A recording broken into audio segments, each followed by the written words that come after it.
G'day guys, welcome back to Jetski's Garage. This time around we're going to be going through the final pieces for this conversion.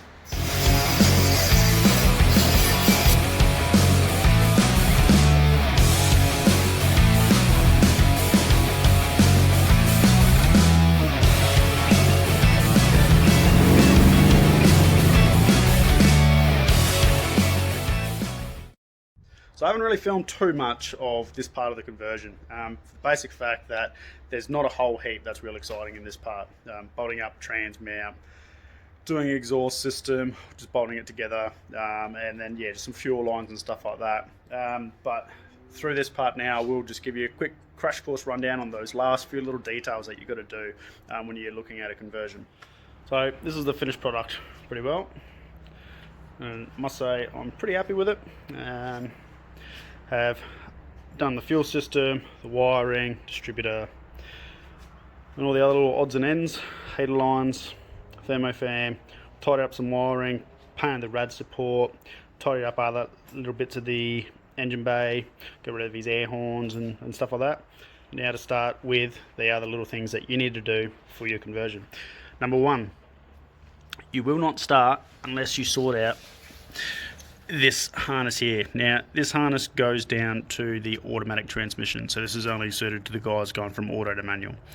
That there is your two wires for your neutral start, or neutral safety start, so that's why that one's crimped together like that.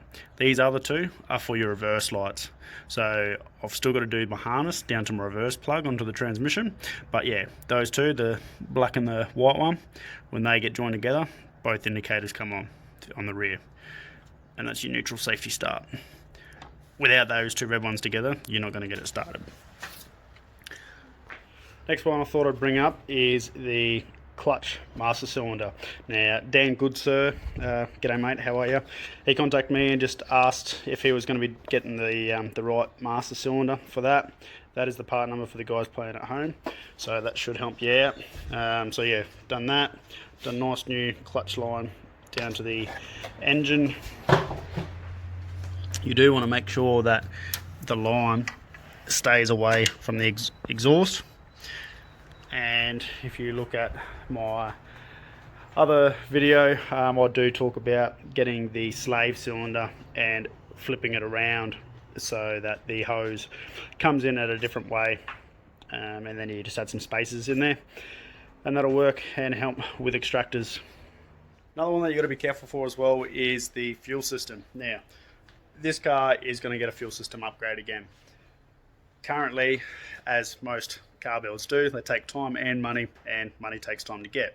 So, Harry will be back again. We will upgrade the fuel system because currently this car has from factory a 516 fuel line. It needs to at least be a 3.8 to run a 351. 351s came from factory with a 3.8 line, so you don't generally have to change that. But if it's a 302 or a 6-cylinder car, you do have to upgrade your fuel line from the tank. The fuel sender and pickup that goes into the tank, that's a different size as well, so there are other things that you've got to look at. That is the reason why I did my fuel tank modification, which is the very first video I ever did. That is the reason why I did that, because I couldn't be bothered buying a $500 fuel pickup with the original sender unit. So I still use the original sender, but just pick up from a different location. I'm going to be fitting a Rob Mack fuel pump to this. On my engine, on the dyno, I could see where the sight glasses are for the bowls. I was starting to run out of fuel a little bit after a pull. So if you're going drag racing, you're going to do a couple of gear changes. That's more than one pull, so you're going to lose a bit of fuel volume. So the Rob Mack fuel pump's definitely a good upgrade for it. So yeah, my spare Rob Mack fuel pump I had, I'm going to be passing on to Harry when he comes back. The other thing that Harry's going to have to do when he comes back as well is we're going to be putting a 9-inch in it. Currently running the Borg Warner, but being a genuine 302 car, it has the V8 Borg Warner. Another thing is your speedo gear. This here is the automatic speedo gear.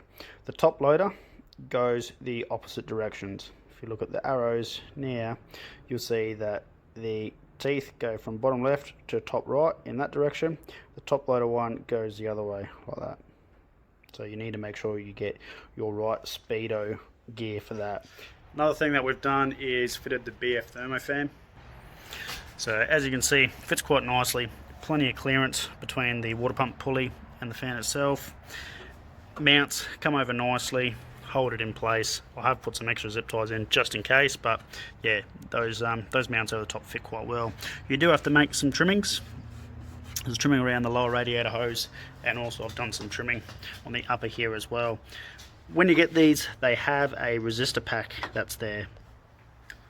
And the purpose of that resistor pack is to basically give the fan a variable speed. It's electronically controlled, so when we're doing this, we don't have the computer trying to vary the voltage going to it. So just get rid of it. I've snipped the wires and gone direct to the fan.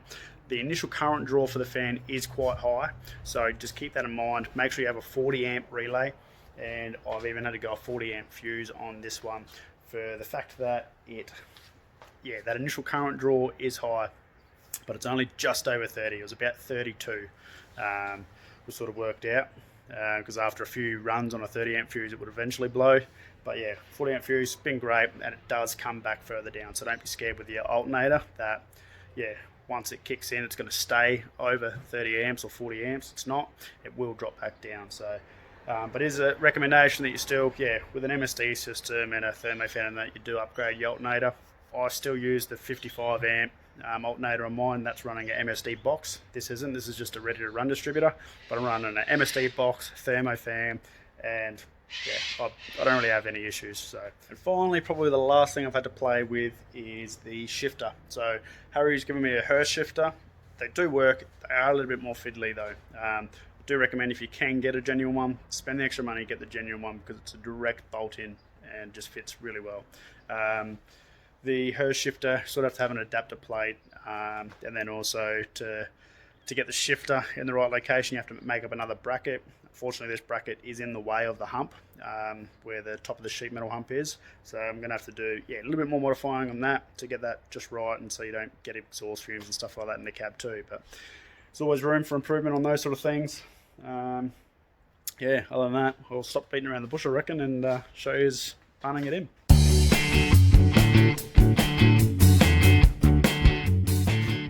Alright, here we go.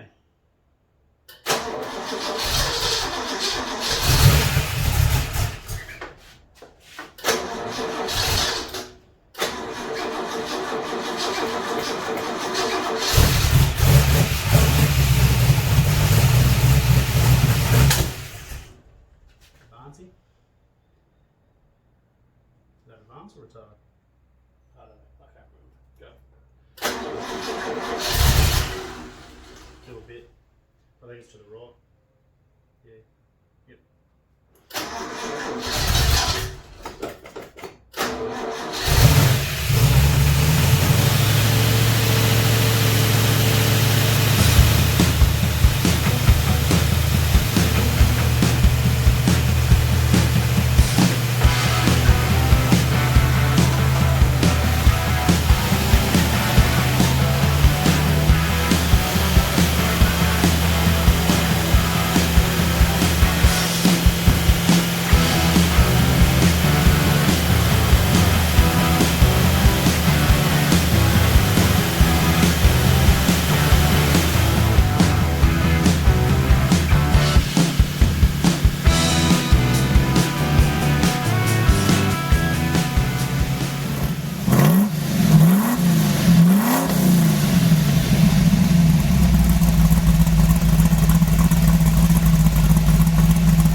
Get everything dialed in, bit of fart assing around back and forth.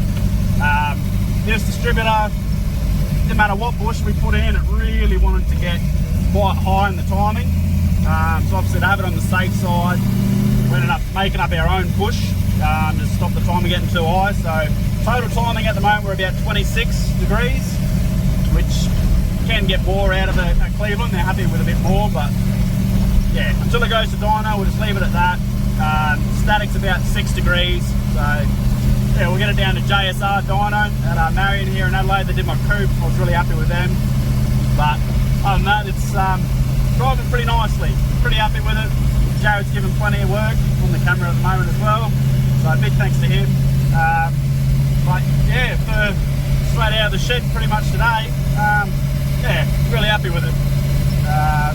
Temp seems to be running pretty well. Put some more fuel in it, making sure that it's 98 premium. It's a bit low on fuel, and yeah, we were sort of trying to make sure everything was right and base right. Had seen people try and do timing with 91 octane. It's not really what you want, but yeah, it seems to be gonna be a bit of fun for Harry, I reckon. Hope you enjoy, mate.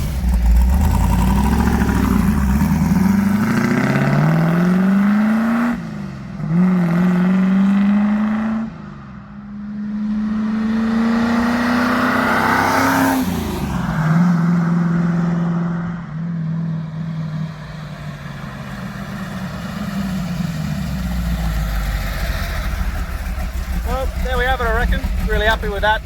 Drives nicely, idle's alright, still got to get down to the dyno though, but yeah, gearbox is working really well. It's doing pretty much everything what it's doing, so yeah, really excited to give this one back to Harry. But thanks very, very much for watching again, guys. All subscribers and people commenting and that, really do appreciate it. So yeah, tell your mates, subscribe, and we'll see you next time. Thanks, guys.